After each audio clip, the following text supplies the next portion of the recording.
US में हजारों लोगों को अचानक एक सरकारी ईमेल मिल रहा है जिसमें लिखा है आपका पैरोल खत्म कर दिया गया है और अब आपको यूएस छोड़ना होगा। ये ईमेल कई ऐसे लोगों को भी मिला है जो यूएस के नागरिक हैं और कई इमिग्रेंट्स अब इस डर में हैं कि कहीं उनके साथ भी ऐसा ना हो जाए। H1B visa holders, green card holders और बाकी लीगल स्टेटस रखने वाले इंडियंस के लिए भी ये एक तरह से अलार्म है। अब यूएस में रहना सिर्फ लीगल स्टेटस का नहीं बल्कि डॉक्यूमेंटेशन और सिस्टम के भरोसे का भी मामला बन चुका है। तो इस वीडियो में हम आपको बताने वाले हैं कि आखिर चल क्या रहा है, क्यों ऐसे ईमेल आ रहे हैं और H1B जैसे जो वीजा होल्डर्स हैं वो अब किन बातों का ध्यान रखना उनके लिए बहुत जरूरी है। नमस्कार, मेरा नाम है नेहा उपाध्याय और आप देख रहे हैं NBT टेक एड। दरअसल ब्रिजिट कैम्ब्रिया नाम के एक इमिग्रेशन अटॉर्नी ने एक्स पर एक पोस्ट डाली जिसमें उन्होंने अपनी पत्नी को मिले ईमेल का एक स्क्रीनशॉट शेयर किया। ईमेल की शुरुआत थी it's time for you to leave the United States और फिर बताया गया कि उनकी पत्नी को डिपार्टमेंट ऑफ होमलैंड सिक्योरिटी ने पैरोल पर यूएस में एंट्री दी थी जिसे अब खत्म किया जा रहा है।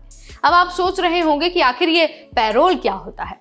दरअसल इमिग्रेशन में पैरोल का मतलब होता है किसी विदेशी नागरिक को खास परिस्थितियों में यूएस में टेम्पररी रूप से आने या फिर रुकने की परमिशन देना, भले ही उनके पास वैलिड वीजा ना हो। यह आमतौर पर कुछ खास केसेस में होता है जैसे कि मेडिकल इमरजेंसी में, वायलेंस की स्थिति में, वॉर की स्थिति में या फिर कानूनी प्रोसेस का इंतजार कर रहे लोग या फिर सरकार अगर किसी व्यक्ति को किसी विशेष पॉलिसी के तहत यूएस में एंट्री दिलाना चाहती है तो वो पैरोल का सहारा लेती है। लेकिन ध्यान देने वाली बात यह है कि ये पैरोल कोई वीजा नहीं होता बल्कि एक टेम्पररी एंट्री परमिशन होता है जिसमें USCIS या फिर CBP ये कहता है कि ठीक है, हम आपको अभी के लिए यूएस में रहने दे रहे हैं लेकिन ये परमानेंट नहीं है। इस पूरे मामले में सबसे ज्यादा चौंकाने वाली बात ये रही है कि जिस व्यक्ति को ये मिला है, यानी कि जिस अटॉर्नी की पत्नी को ये मिला है, उन्होंने कभी पैरोल के लिए अप्लाई किया ही नहीं था बल्कि वो महिला तो यूएस की सिटीजन है। मेल के अनुसार 7 दिनों के अंदर देश उन्हें छोड़ने को कहा गया है, नहीं तो डिपोर्टेशन, क्रिमिनल केस और वर्क ऑथराइजेशन खत्म होने की धमकी दी गई है। जब ये मामला सामने आया तो कुछ लोगों ने ये कहा कि भाई ये तो स्कैम मेल जैसा लग रहा है, क्योंकि ईमेल आई थी एक ऐसे एड्रेस से जिसमें था automated@cbp.dhs.gov। लेकिन अटॉर्नी ब्रिजिट ने ये साफ कह दिया है कि वो एक वकील है और उन्हें पता है कि ये ईमेल असली है। उन्होंने ये भी कहा कि उनके कई क्लाइंट्स को भी ऐसा ही मेल आया है।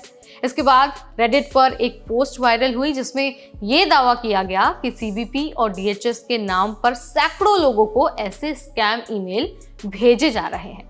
उनमें लिखा होता है कि उनकी पैरोल खत्म हो गई है और अब उनको डिपोर्ट किया जाएगा, कंप्लायंस चेक चाहिए, लीगल थ्रेट्स होते हैं। लेकिन ब्रिजिट की पत्नी को कभी पैरोल मिला ही नहीं था और ना ही उन्होंने अप्लाई किया था, फिर भी उनको ये मेल आया है और यही चीज सबसे ज्यादा खतरनाक थी। अब असली डर ये है कि अगर एक अमेरिकी नागरिक को ऐसा ईमेल आ सकता है तो सोचिए वो लोग जो H1B वीजा पर हैं, स्टूडेंट वीजा पर हैं या फिर ग्रीन कार्ड जिनका प्रोसेस में है, उनके लिए कितना तनाव का माहौल बन सकता है।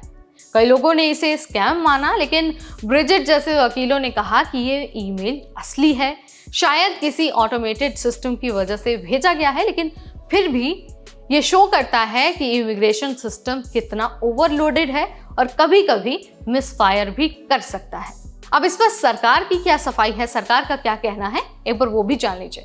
DHS ने सफाई देते हुए कहा है कि ये ईमेल्स उन लोगों को भेजे जा रहे हैं जो टेम्पररी पैरोल स्टेटस में थे, जैसे कि जो लोग यूनाइटेड फॉर यूक्रेन के तहत आए थे उन लोगों को ये मेल भेजा गया है। लेकिन अगर ये गलती से भी किसी नागरिक को या फिर वैलिड वीजा होल्डर को ये मिल रहा है मेल तो वाकई ये चिंता का विषय है।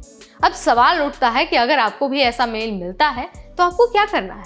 तो देखिए, सबसे पहला जो थंब रूल है वो है आपको पैनिक नहीं करना है, किसी लिंक पर क्लिक नहीं करना है और तुरंत इमिग्रेशन वकील से संपर्क करना है। तो दोस्तों, ये पूरी कहानी थी एक ईमेल की जो यूएस में रहने वाले लाखों इमिग्रेंट्स और सिटीजन्स के मन में डर का माहौल बना रहा है।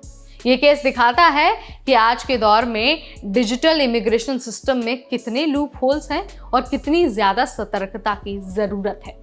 तो आपको अगर ये वीडियो, ये अपडेट, ये जानकारी अच्छी लगी तो इसे लाइक और शेयर करना बिल्कुल ना भूलें।